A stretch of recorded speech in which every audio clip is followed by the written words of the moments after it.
I'm Jeannie Robinson. I was Jeannie first, Jeannie Senior. It's a true statement. Well, we're Jeannie Robinson, and this is Safe Haven. Well, so some of you can already gather that this is my mother.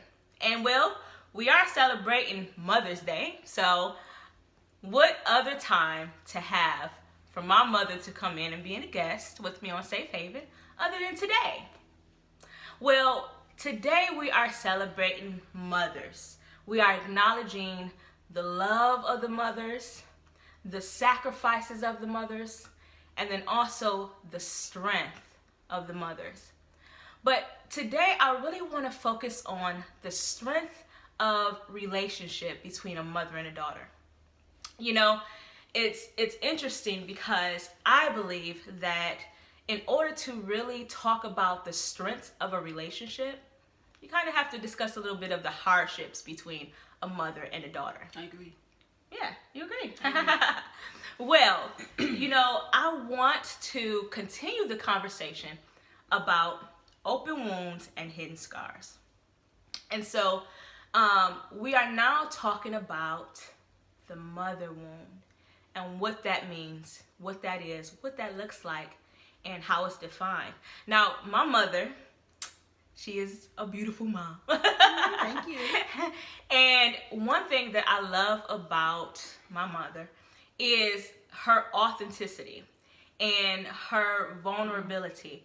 And I mean, it's been some work. We've done a lot of work, you know, over the years and grown and everything. But one of the beautiful things that she's done is really take a lot of, you know, her mother wounds and, you know, her relationships with her daughters. And she actually poured it out in a book that she wrote. And it's called Let the Healing Begin, the Relationship Between Mothers and Daughters. Well, she actually has a book here that she's going to be able to talk to you a little bit more about what a mother wound is. The thing that really prompted me to write this book was my relationship with my mom. How it was from coming up as a child and on to even into adulthood, you know, that it was a very difficult relationship. It was a very painful relationship. And then God did some things that brought us to where at the time my mom passed, we were so madly in love with each other, and I took care of her up until the end. And during that time, the Lord prompted me to write this. I actually had was in a speaking engagement. Yeah. And the Lord, I had my notes and whatnot, and the Lord had me step away from my notes and just speak from my heart. And the healing that was taking place, women were getting up and going in the back and just weeping and whatnot. And the Lord began to stir my heart to write a book. And so the primary, I guess, at the core of all of this is, as you said, the mother wound. Now we're talking about open wounds and hidden scars. A mother wound, I would define it. It's not necessarily a clinical term, but it is a widespread.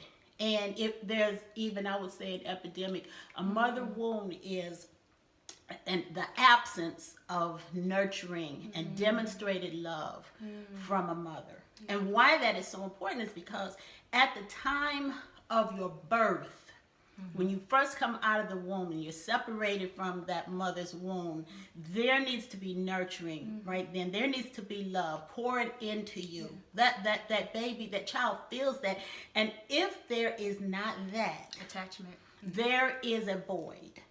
There is a void that unless there is a change or an intervention or whatnot, and even sometimes if someone else comes and takes that place of that mother, there is still that longing for your biological mother. Sure. And so when you don't receive that nourishment, the nurturing, when you don't receive that, it leaves a void. And then when you are in an abusive relationship, that makes it that much worse, because when you don't get the nurturing, that means you didn't get something that you should have gotten. Yeah.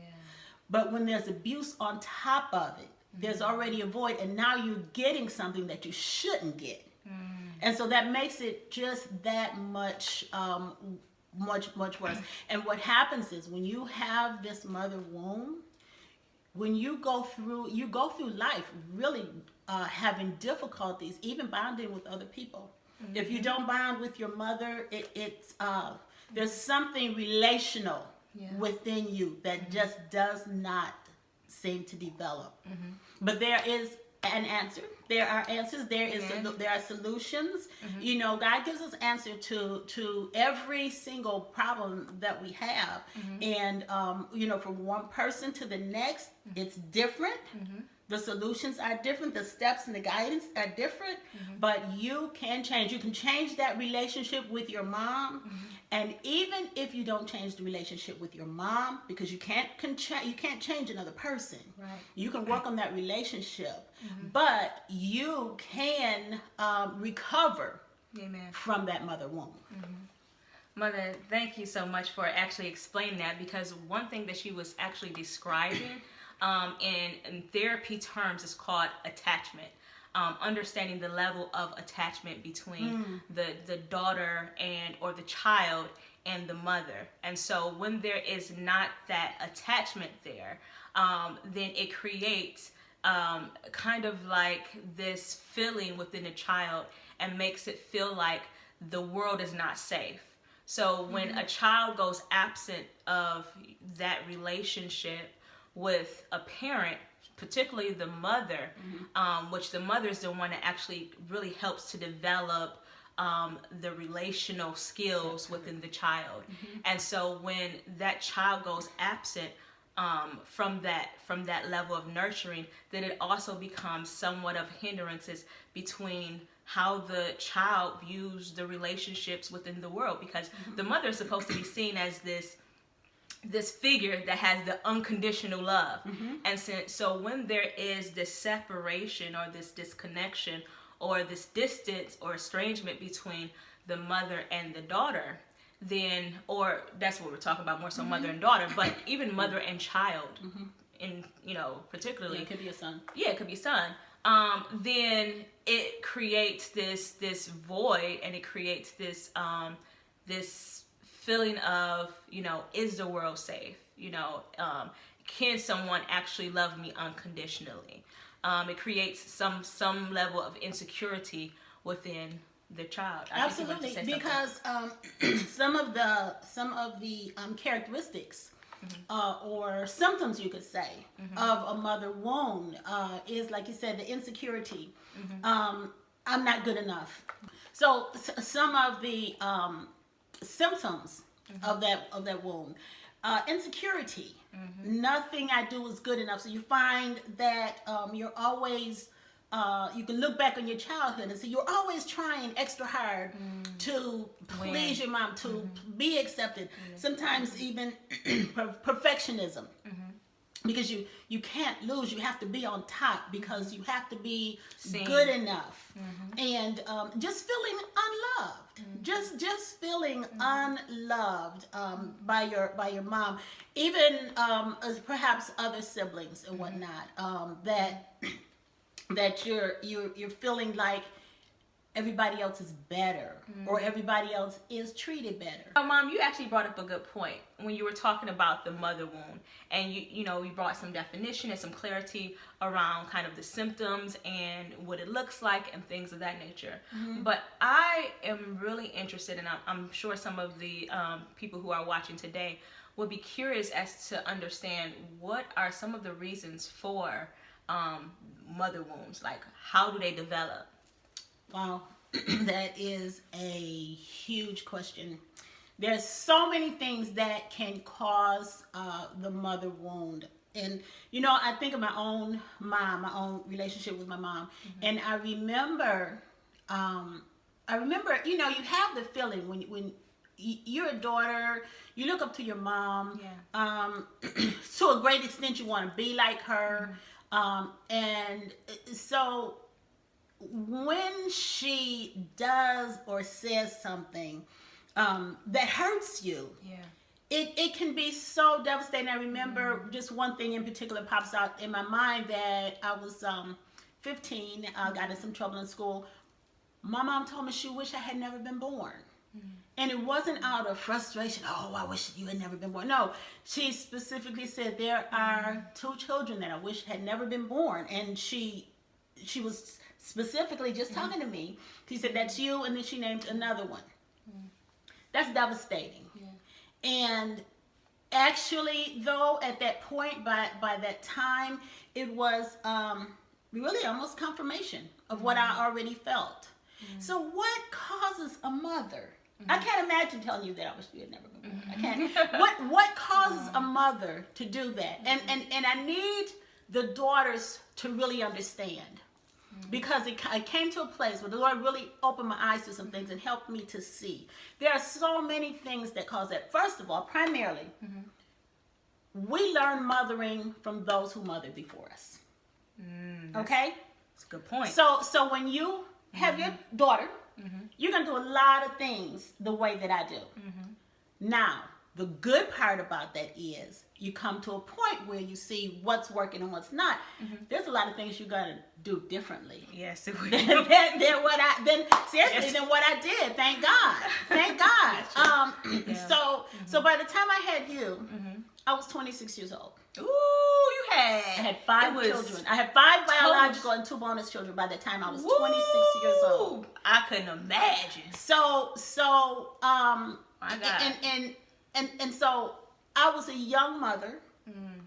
I was a mother who learned parenting from my mother, who learned from her mother. Yeah. My grandmother was not nurturing at all. She was not nurturing. She was a pianist. She was all over the church programs and whatnot. She was. I remember that. Wonderful woman of God. Everyone loved Grace Bright, but she wasn't nurturing at all. And so there is a chapter in my book that I talk about you can't give what you don't have.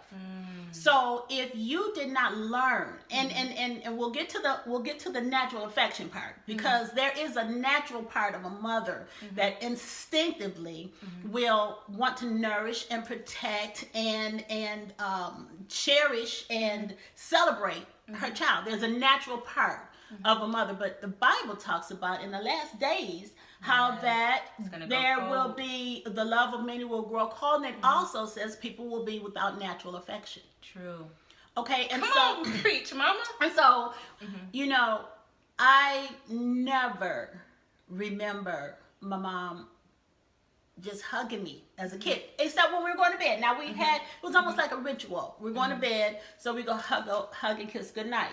But we would do that if we were mad. We would do that if we had just gotten in trouble. It was more of a ritual than an actual act of love. So some women do not learn from those who nurtured before them, those who parented before them, have not learned how to express love to that child. It wasn't done to them, and it's not, you can't give what you don't have. Now, there are so many other reasons. Okay, that's kind of a basic there. Suppose your mom's on drugs. That means that she's not going to be emotionally present. And that's the biggest thing of the mother wound, is that they are not emotionally present. Don't have to be on drugs. They can be as I was, caught up in church. Caught up in church. I was so. Listen. So it's kind of funny, but it's not. That would be in church, and all of a sudden I'd hear one of my kids call me Sister Jeannie. It wasn't me. So because what happened was they would be calling mom. Yes. Mom, and I don't hear.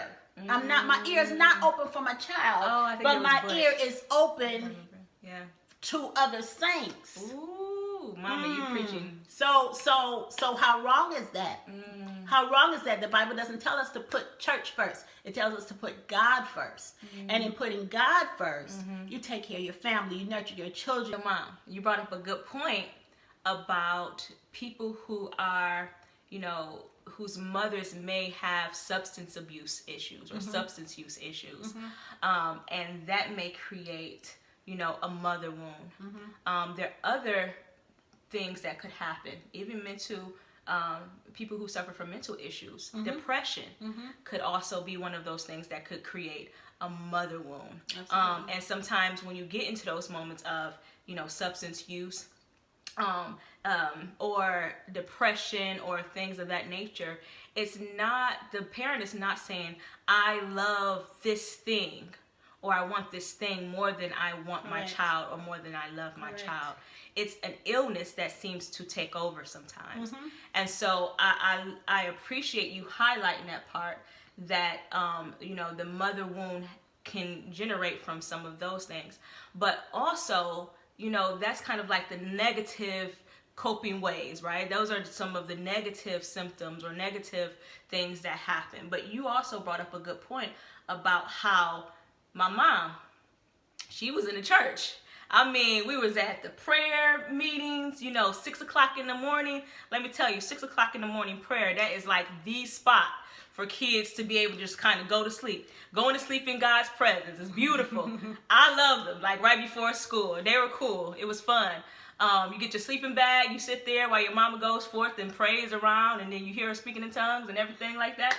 It was some good times, but at the same time, I hear you saying that sometimes church, not God, let's create the differentiation between that, but sometimes church and this kind of obligation or overcommitment to the church can sometimes create a mother wound. And it's not because of, I just want to be able to do this for God, and I feel like God is placing me in this avenue of help. It may not even be necessarily that. Sometimes it could just be, I want to save face. I want to go ahead. So here's the thing.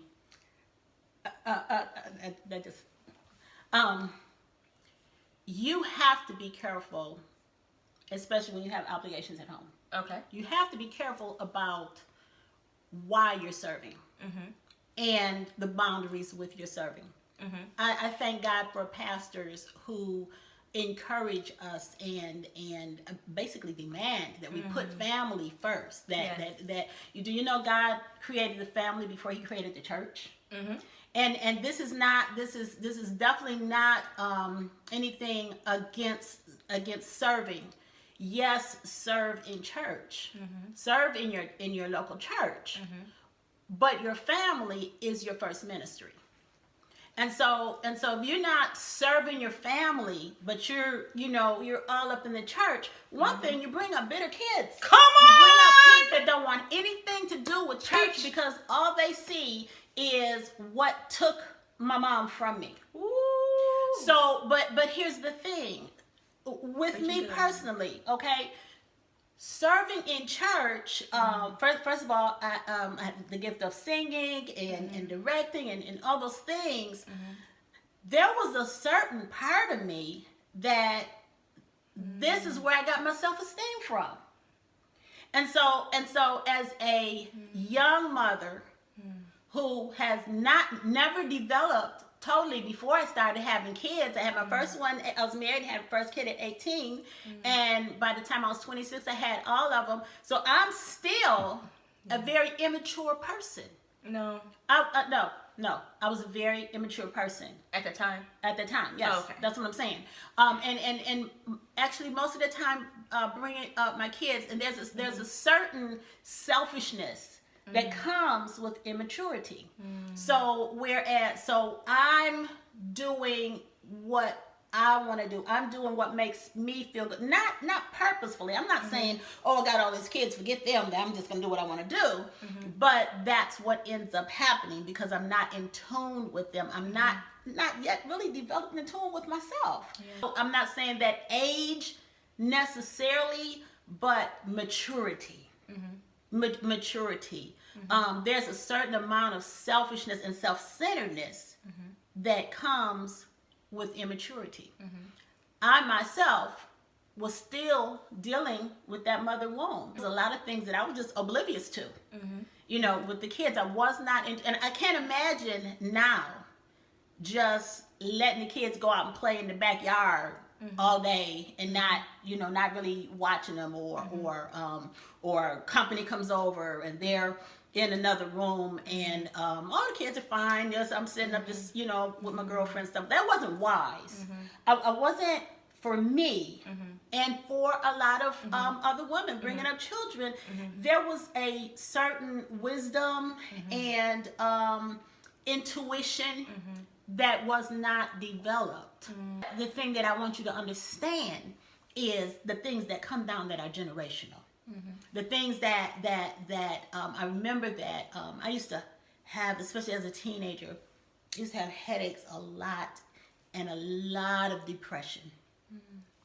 I remember going to my mom over and over about it, and she would tell me that it's psychosomatic. It's all in your head. That does not excuse me not dealing with your issue. But it does condition me that what I'm going through right now is not of that much importance. And I want to say something about the conversations. I have actually, so with the book, there's also the workbook. The book, okay, thank you, Vanna. So the you know, reading through the book, there's a lot of I give a lot of true stories, not just about my life, but others, of course, leaving the names out, whatnot. In the workbook, it helps you walk through the practical things. And one of the things that starts in the first chapter about a conversation, when you have to have a hard conversation. Now, what I did, the Lord directed me to write my mom a letter. And I wrote her this letter. In the letter, I listed things. I said, I want you to forgive me for holding these things against you. And so it allowed me to present her with those things. It gave her the opportunity to apologize, but at the same time, I decided that with this letter, and I told her in the letter, I forgive you. I honor you as my mother. I forgive you for these things. Now, these are things that really did happen. These are things that she really did. But I decided that I was forgiving her. With the last dot on that letter, it was done. Amen. And it doesn't matter. It didn't matter what she said. It didn't matter if she denied it. It didn't matter. She could have cussed me out, which my mother would never do. But it did not matter. That was the end of that. And with that was my yes to God. And God, when he breathed on my yes and made it such a reality, I literally used to think about my mom's funeral, and I would think that I would never feel anything when she passed away. By the time my mom passed away, we were so close. We were so close. And it was nothing but, had I not done, I'm going to tell you that had I not done that, had I not made the decision, that would have been the end, because I was the one that God is dealing with. So who should apologize? Who should initiate the healing? Who should initiate the mending? You know what? That was a great conversation so far. But we're going to take a moment, put a pause right there, because we want to hear from you. Yes, we would like to know from you. What do you think? Who should start the conversation for the healing for the relationship? Should it be the mom or should it be the daughter? What do you think? I think that's a great question to ask. So if you all could please go ahead and put that information or put your thoughts in our commentary section and let us know. And tell us why you think that. Yeah, and tell us why you think that. That would be actually really good as an addition to understand what your thoughts are. So if you could go ahead and do that, and then meet us back here the same day, back here at 6 p.m. for the continuation. Tonight, correct. For the continuation of this conversation. the mother wound, and it's part of the Open Wound and Healing Scholar series. Thank you so much for your time. In the meantime, go ahead and Like and share. Like and share this and send it to whomever it is that you feel could be ministered from this. So thank you again. I'll see you back here at 6 o'clock.